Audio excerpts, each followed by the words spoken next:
Welcome back. And now we start the program in earnest. The Nigerian Medical Association on Monday called out an indefinite strike, which actually started on Tuesday, the 1st of July. And this is a nationwide strike which has paralyzed healthcare delivery across the country.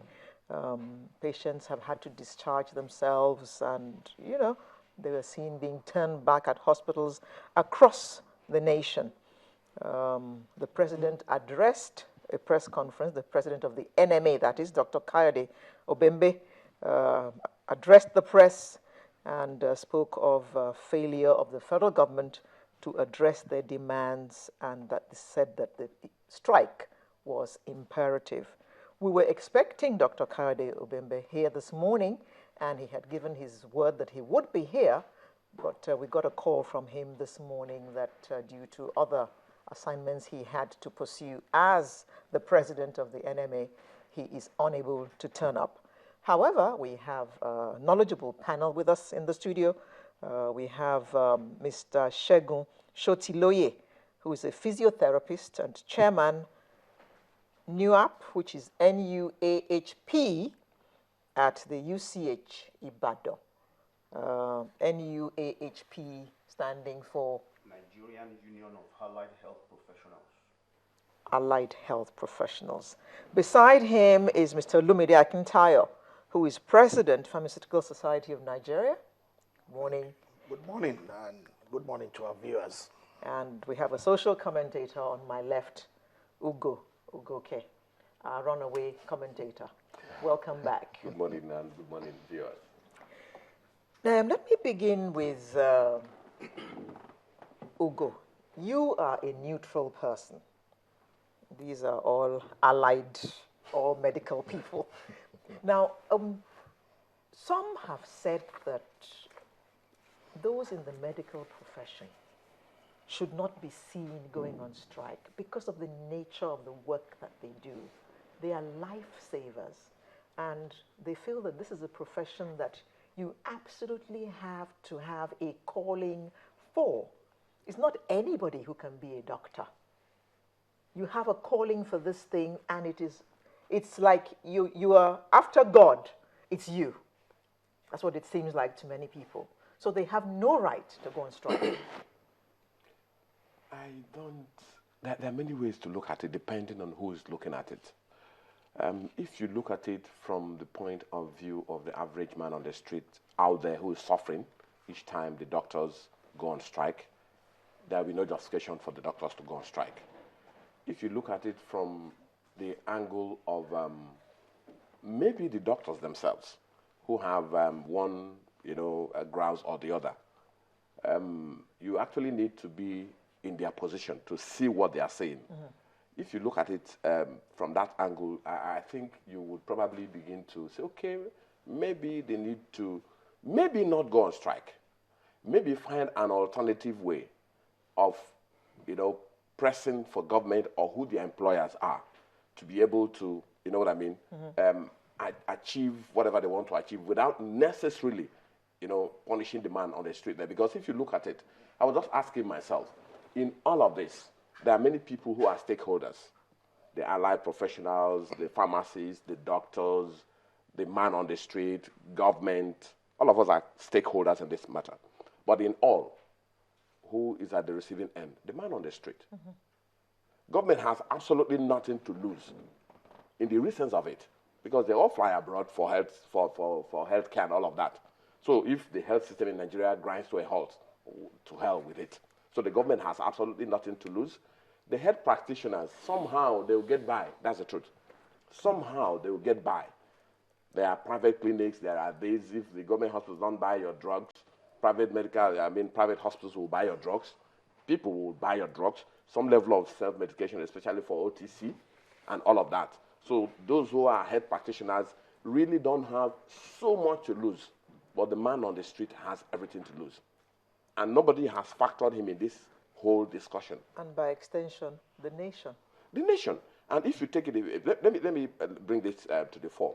I was also asking myself, is it not possible for the doctors, for instance, to call in Nupeng, to call in Pengasson, to say, please, we have an issue. Can you go on strike on our behalf while we remain in the hospital to make, because for some people, they think that medicine is a profession. For me, it is not a profession. It is a vocation. It is a vocation. Yeah.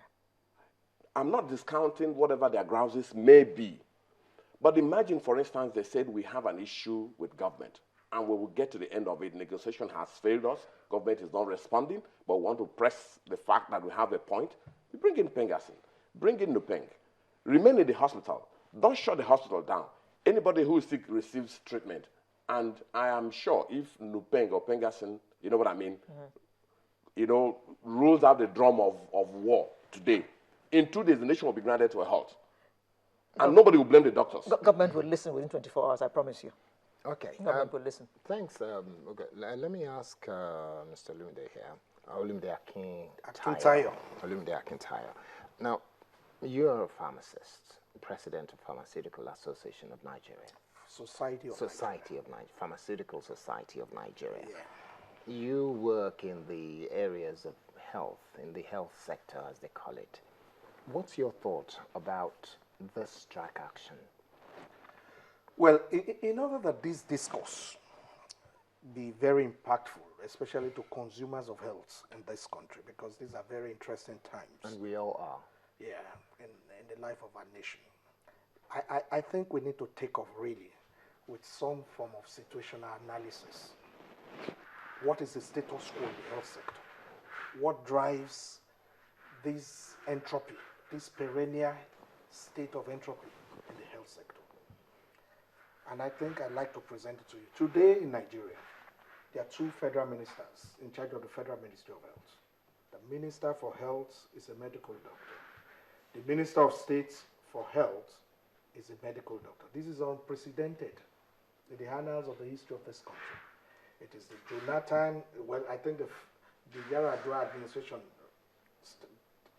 did that at some point. Jonathan has continued to replicate that.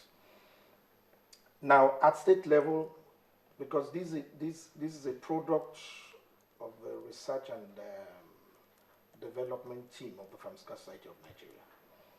At state level, 29 of our 36 state commissioners for health are medical doctors. 31 permanent secretaries at state level out of 36 are medical doctors. Some of our most strategic health regulatory agencies, the most strategic ones, NAFDAC. You're very much familiar with our controversies with NAFDAC as pharmacists. The law is very clear. The DGCEO, there's a condition precedent in Section 9 of the Enabling Act of Parliament that says you must have a good knowledge of pharmacy, food, and drugs. If you want to interpret that properly, you know logically who should be DG of NAFDAC. But I don't want to get into that. Today, the DG of NAFDAC is a medical doctor. We're talking of universal health coverage. So NHIS, as a regulatory agency, is a very, very major one, strategic in health, in the health sector. The CEO is a medical doctor. The Primary Care Health Development Agency, another very strategic agency in health, headed by a medical doctor. NACA, Agency for Control of AIDS, headed by a medical doctor. In Nigeria today, we have 54 federal health institutions, tertiary health institutions. These 54 federal health institutions have boards of management. In the ideal, you should have 13 members on each of these 54 boards. I'll give you a breakdown of the membership of those boards. If you break it down, you know you should have about 692 in all. A whooping 528 out of 692 across the length and breadth of Nigeria medical doctors. 55 represent other health professionals. That's pharmacists, nurses, all of them. 105 represent public health interest. Today in Nigeria, 10,863 medical doctors have been appointed as either honorary or hospital-based consultants in the federal health institutions. Now, I needed to share this with you and consumers of health in this country the fundamental distortion in the Nigerian healthcare sector, it revolves about a certain, and I've been saying this in the last couple of days, a certain hegemonic inclination that revolves around a grab syndrome of all privileges, of all resources available to the healthcare sector. That's the bottom line. Now, you said, what's my impression about this strike? Today, NMA has come up with what I have chosen to style 24 commandments that the Nigerian government must meet for it to get its members back at work. And I think it is a major, major tragedy. You need to go through what constitutes this shopping list of the NMA. One of the things NMA is saying, and I think we need some little time to begin to appraise these things.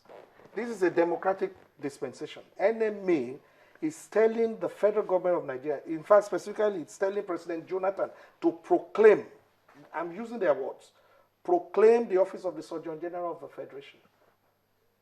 There is no enabling act that backs such an office. There is no constitutional imperative. Okay, is it a bad thing to expect or to plan to demand that there should be a Surgeon General?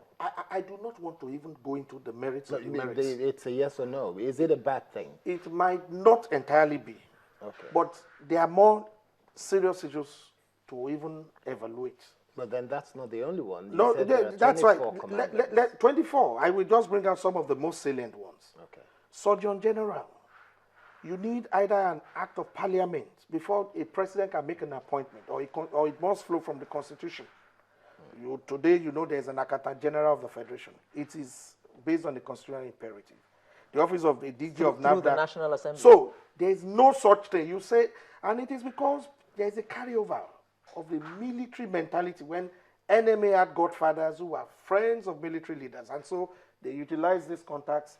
Government under the military came up with all sorts of obnoxious laws, like the obnoxious Decree 10 of 1985, which is the fundamental problem that we have in the health sector today.